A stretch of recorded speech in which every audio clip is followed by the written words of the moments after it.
Perkenalkan, nama saya Vanessa Riagata dengan NIM 032 dari STIK St. Elizabeth Medan. Di sini saya akan menjelaskan tentang edukasi penyuluhan kesehatan sistem pernapasan.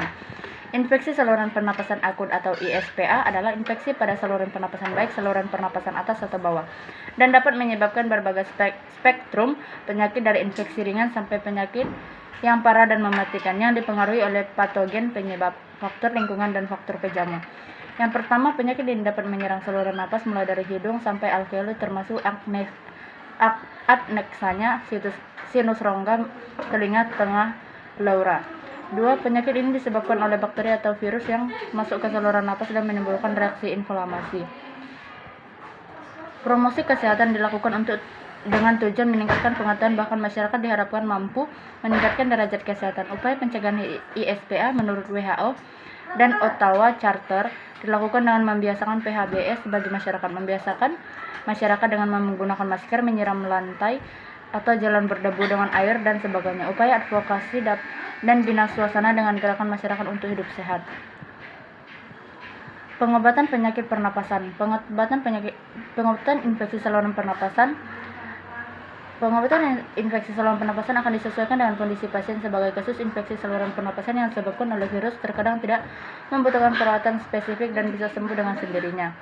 Namun, untuk membantu meredakan gejalanya, pasien dapat melakukan beberapa penanganan mandiri berikut. Yang pertama, beristirahat yang cukup. Yang kedua, mandi atau berendam dengan air hangat. Yang ketiga, mengonsumsi makanan atau minuman yang hangat. Yang keempat, minum air putih dalam jumlah yang cukup. Kelima, menghindari paparan udara dingin. Yang keenam, berkumur dengan air garam. Beberapa pilihan pengobatan yang dapat diberikan oleh dokter untuk mengatasi infeksi saluran pernapasan antara lain obat-obatan. Pemberian obat-obatan bertujuan untuk mengurangi gejala infeksi saluran pernapasan. Beberapa jenis obat yang biasanya diberikan adalah: yang pertama, obat penurun demam seperti paracetamol atau ibuprofen untuk meredakan demam dan mengurangi nyeri. Yang kedua, antibiotik seperti amoxicillin untuk menangani infeksi saluran pernapasan yang disebabkan oleh bakteri. Yang ketiga, antihistamin seperti diphenhydramine dan cetirizine untuk mengurangi pengeluaran lendir dari hidung dan rasa gatal di tenggorokan. Yang kelima, obat antitusif untuk mengurangi batuk. Keenam, dekongestan seperti pseudoephedrine atau phenylephrine untuk meredakan hidung tersumbat.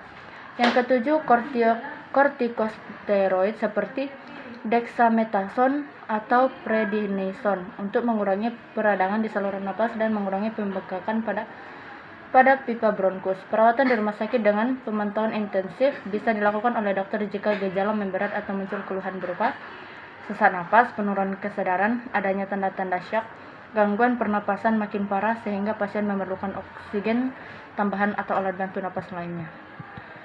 Sekian penjelasan dari saya, terima kasih.